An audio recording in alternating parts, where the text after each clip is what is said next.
बाप लिहिता येतं, बाप शब्द लिहिता येईल, बाप शब्द उच्चारणं सोपं आहे, लिहिणं सोपं आहे, पण मुलांसाठी जे झुरणं आहे, मुलांचं कल्याण व्हावं, ही जी तळमळ आहे, ही तळमळ म्हणजे बाप. आणि बाप झाल्याशिवाय ती तळमळ समजत नाही महाराज. हो, मी नेहमी एक वाक्य सांगतो, 100 चुका झाल्यानंतरही जो सांभाळून घेतो आणि शेवटपर्यंत साथ देतो तो म्हणजे बाप महाराज. याच्या पुढे जाऊन सांगू का, बाप गरीब असो किंवा श्रीमंत काही फरक पडत नाही, बाप सोबत असणंच ही खूप मोठी श्रीमंती महाराज. एका दिवसाची चिंता करते ती आई, एका दिवसाची चिंता करते ती आई, आयुष्याची चिंता करतो तो बाप. चुकींवर पांघरून घालते ती आई, पण चूक सुधरावी म्हणून सतत झटत असतो तो बाप. रिकाम्या पोटाला आई आठवते, रिकाम्या पोटाला आई आठवते, पण रिकाम्या खिशाला कोण आठवतो? बाप आठवतो ना महाराज. अरे ज्या देवाकडं नवस न करता सर्व इच्छा पूर्ण होतात त्या देवाला बाप असे म्हणतात, म्हणून बापाला जीव लाव महाराज. एक सुंदर कविता आहे महाराज. आई मायेचा सागर ही सत्य आहे कहाणी, पण दुर्लक्षित बापाच्या त्या वेदना कुणी जाणी. बाप नसतो कुणाच्या ध्यानी मनी, बाप माझा वेदनांचा धनी. ओ बाप लक्षात घ्या महाराज. देवकीचं यशोदेचं कौतुक अवश्य करावं, पण पुरातून येणारा कोण होता? वसुदेव होता, हे विसरता कामा नाही. जिजामातेचं कौतुक अवश्य करा, पण त्यावेळेला शहाजीराजांची ओढाताण सुद्धा आपण लक्षात घेतली पाहिजे. बाप समजणं सोपं नाही, बाप कळणं फार अवघड आहे महाराज. हो, किती सुंदर वर्णन आहे बघा. बाप कष्टाचा काबाडी, बाप कष्टाचा काबाडी, ऊस मळ्यात तोडतो या, भाकर पोरासनी ठेवून कांड ऊसाच चाकतो या. खमीच खवाटे फाटलेलं, सुई दोऱ्यानं शिवलेलं, माझ्या बापाच्या धोतराला सदा थिगळ जोडलेलं. आली जत्रा गावाची, आली जत्रा गावाची, बाप गावात जायाचा, उधार पादार कापड पोरासनी आणायचा. जुन्या फाटक्यानं, जुन्या फाटक्यानं बाप जत्रेत फिरायचा, आमची सुखाची चिंता बाप मनात करायचा. म्हणून मी नेहमी एक वाक्य सांगतो, जीवनामध्ये माणसाने पापाला आणि बापाला घाबरलं पाहिजे, कारण जो पापाला घाबरतो त्याचा परमार्थ चांगला होतो, आणि जो बापाला घाबरतो त्याचा संसार चांगला होतो महाराज. हो, आई वडिलांना जीव लावा महाराज. एक सांगू का तुम्हाला, दुसऱ्याच्या बांधावर गेलेला 4 पायाचा बैल, वाक्य नीट आहे का, दुसऱ्याच्या बांधावर गेलेला 4 पायाचा बैल बापाने एक आवाज टाकला तर मागं फिरतो, फिरतो का नाही? अहो फिरतो का नाही? फिरतो. पण पोटच्या पोराला 4 वेळा आवाज द्या, मागं वळून सुद्धा पाहत नाही. अरे 4 पायाच्या बैलाला बाप आणि बापाचं प्रेम कळालं, पण या 21 वर्षाच्या बैलाला बाप आणि बापाचं प्रेम कळालं नाही, हे खूप मोठं दुर्भाग्य आहे महाराज. तुम्हाला विराट कोहली माहिती आहे का? विराट कोहली माहिती आहे ना? विराट कोहली ज्या वेळेला 1 रन घेतो ना, 1 रन, तो 22.5 फूट पळतो. किती किती 22.5 फूट पळतो, तेव्हा 1 रन घेतो तो. पण ज्या वेळेला तो 1 रन घेतो त्यावेळेला कोट्यावधी तरुण पोरं टाळ्या वाजवतात, वाजवतात का नाही? वाजवतात का नाही? पण तुमचा 75 वर्षाचा बाप रोज ह्या बांधावरून त्या बांधावर आयुष्यभर फेऱ्या मारतो, त्याच्या कधी टाळी वाजवून अभिनंदन केलं का तुम्ही? काय करणार? बापाचं योगदान कोणालाही समजत नाही. बाप समजणं फार अवघड आहे महाराज. उरा मंदी माया त्याच्या काळ्या मेघावानी, दाखविना कधी कुणा डोळ्यातल पाणी. जिजू जिजू संसाराचा गाडा हाकला, वटा मंदी हसू जरी कना वाकला. घडीभर तू थांब जरा, ऐक त्याची धापर, लई अवघड हाय गड्या उमगाया बापर, उमगाया बापर, लई अवघड हाय गड्या, उमगाया बापर, उमगाया बापर. म्हणून बापाला जीव लावा महाराज. जीवनामध्ये वडिलांचं फार मोठं कष्ट आहे, डोळ्यापुढं आणा महाराज. म्हणून वडिलांवरती प्रेम करा, आई वडिलांना जीव लावा महाराज. माय बाप केवळ काशीनतेने न जावे तीर्थासे. आपल्या हिंदू धर्म संस्कृतीमध्ये 4 लोकांना देव मानले गेले. मातृदेव, पितृदेव, आचार्य देवो भव, आणि पुढं अतिथी देवो भव. हो, आई देव आहे, वडील देव आहे, आपल्याला जे शिक्षण देतात ते गुरुवारी आपले देव आहे. आणि पुढं चौथं काय? अतिथी. अतिथी शब्दाचा अर्थ काय? अतिथी म्हणजे जो कधी तिथी पाहून येत नाही, अचानक येतो, पण त्याला सुद्धा शास्त्रात देव मानले गेले महाराज. मला एक सांगा, पंढरपूरला देव आला कोणामुळं? कोणामुळं? पुंडलिकामुळं. काय केलं होतं त्यांनी? आई वडिलांची सेवा. एवढं कळलं तरी लय झालं महाराज. आपण आई वडिलांना उपाशी मारतून पंढरपूरची वारी करतो. देव कसा पावन महाराज? पाहू शकत नाही. तो देवच आई बापाच्या सेवेमुळे आलाय, हे फक्त आपण ध्यानात घेतलं पाहिजे महाराज. जीवनामध्ये आई वडिलांचं फार महत्व आहे. प्रत्येकाने आई वडिलांना जीव लावला पाहिजे महाराज. याचं पुढं जाऊन सांगतो तुम्हाला. हो, एकतर हा मनुष्यजन्म मिळत नशिबाने आपल्याला मिळालाय महाराज. आपण धन्य आहोत महाराज. एकतर मिळत नाही, मग याची किंमत ठेवा महाराज. हेच जर गेलं तर करायचं काय? आपले डोळे गेले आणि टीव्ही चालू झाला, काय किंमत आहे? आपले गुडघे गेले, गुडघे, आणि दारासमोरून दिंडी चालली, काय उपयोग आहे? मग ह्याला जपा महाराज. हे असेल तर सगळे महाराज. हो, धन्यता व्यक्त. तुकोबारा आजच्या अभंगामध्ये धन्यता व्यक्त करतात. धन्यता की नरदेह मला मिळालाय, मी धन्य आहे. लोक धन्य कशाला म्हणतात? विहिरीला पाणी लागलं, धन्य झालो बा. लॉटरी लागली, धन्य झालो. लग्न झालं, धन्य. मुलं झाला, अहो ते होणारच आहे ना महाराज. धन्यता कशाला म्हणतात? जे कोणालाही मिळालं नाही पण मला मिळालंय, ह्याला धन्यता म्हणतात. तुकोबारा म्हणतात, नरदेह मिळाला, मी धन्य झालो. य लोकेचा हा देह देव इच्छिता ती पाय. देवांना मिळत नाही पण मला मिळालं, म्हणून मी कसं झालो? धन्य झालो. आणि धन्य झालो म्हणून मी काय करू? धन्य आम्ही जन्म आलो, दास विठोबाचे झालो, विठोबाचे दास झालो महाराज. धन्य झालो. हो, आणि या आयुष्यामध्ये आल्यानंतर सच्चिदानंद पदवी घेणे. सच्चित आणि आनंद. आता आनंदाचे प्रकार आहे: आनंद, अत्यानंद, ब्रह्मानंद, प्रेमानंद, विषयानंद. जन्माला आला आनंद, जन्माला आला आनंद. कशाला आला? अत्यानंद. मी कोण? ब्रह्मानंद. परमार्थात प्रेमानंद, संसारात विषयानंद. जन्माला आला आनंद, कशाला आला? अत्यानंद. मी कोण? ब्रह्मानंद. परमार्थात प्रेमानंद, संसारात विषयानंद. आता समजा महिला मंडळ, तुम्हाला मी एक प्रश्न विचारतो. समजा तुम्हाला देवी प्रसन्न झाली, होणार नाही पण असं समजायचं की झाली बाबा, बोलत जा बरं का, म्हणजे तुम्हाला समजेल. समजा तुम्हाला देवी प्रसन्न झाली, देवी म्हणाली, बोल भक्तीनबाई बोल, मी तुझ्यावर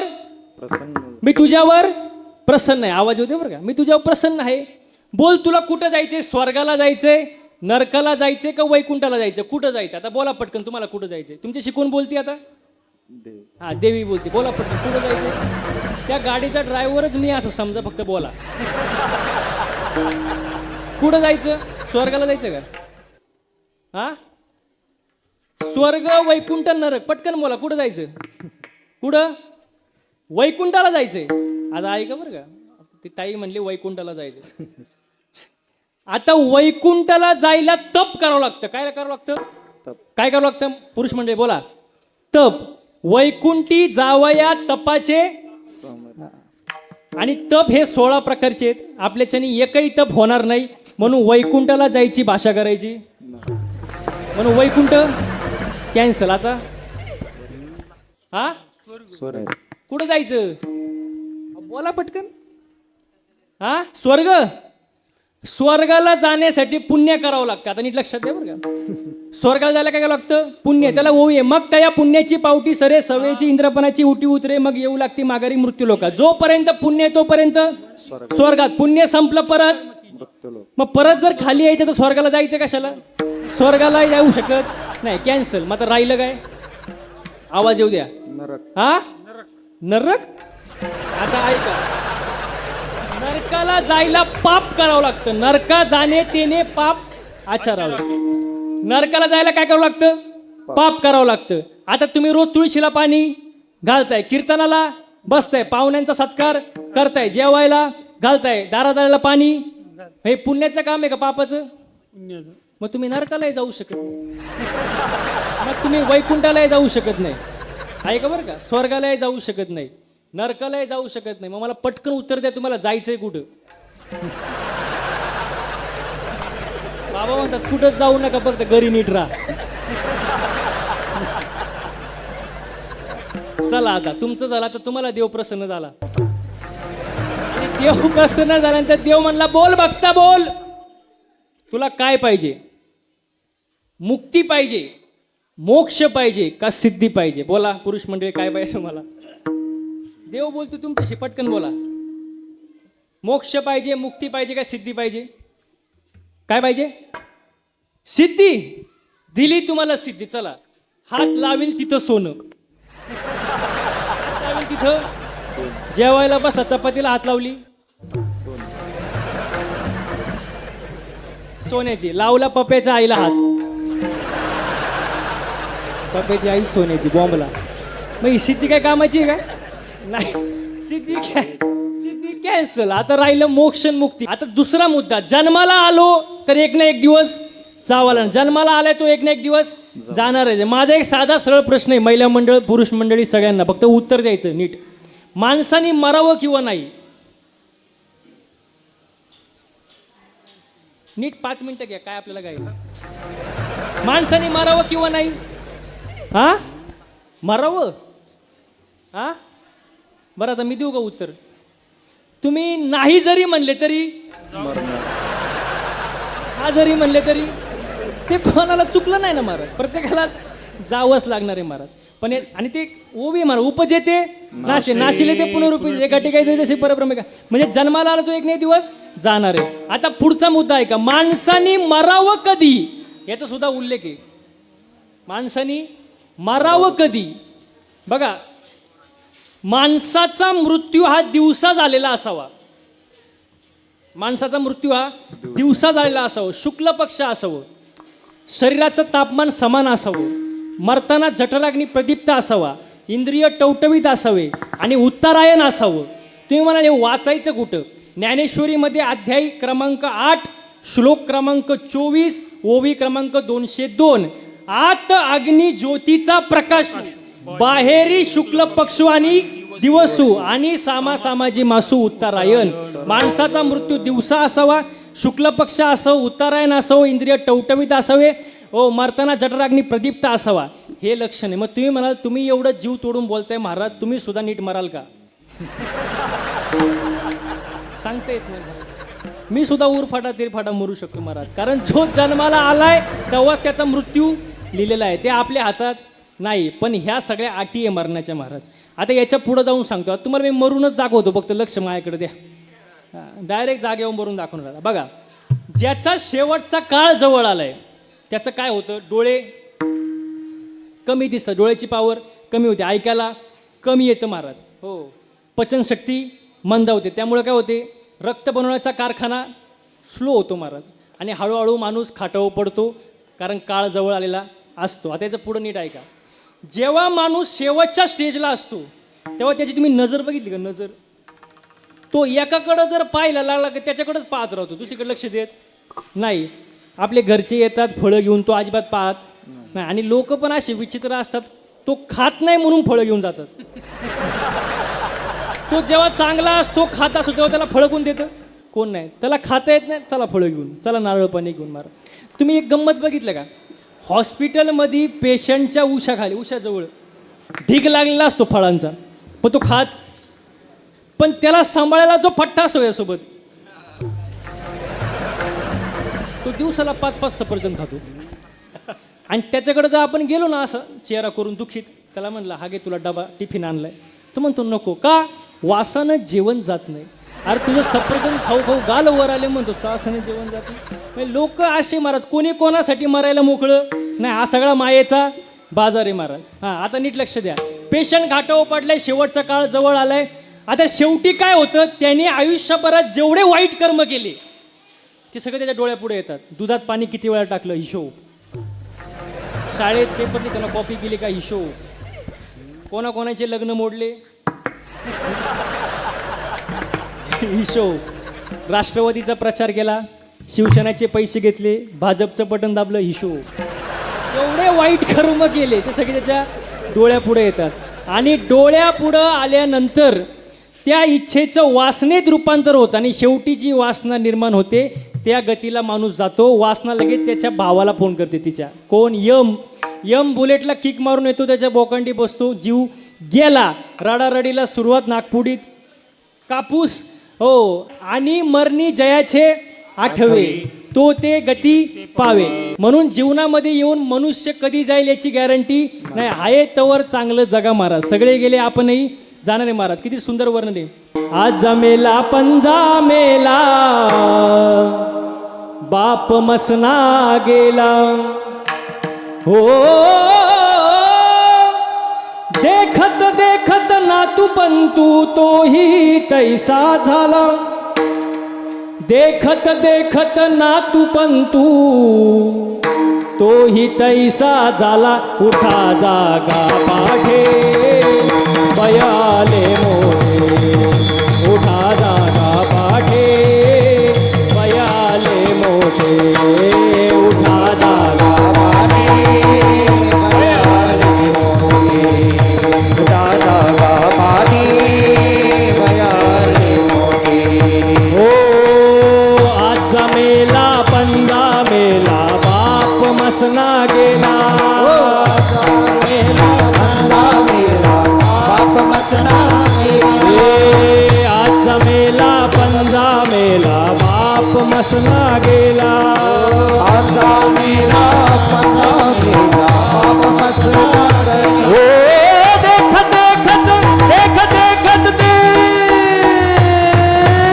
देख देखत नातू बंधू तोही तैसा झाला, देख देखत नातू बंधू तोही तैसा झाला, देखत देखत नातू बंधू तोही तैसा झाला, उठा जागा पाठी बयाले मोठे, उठा जागा पाठी बयाले मोठे, उठा जागा पाठी बयाले मोठे, उठा जागा पाठी बयाले मोठे.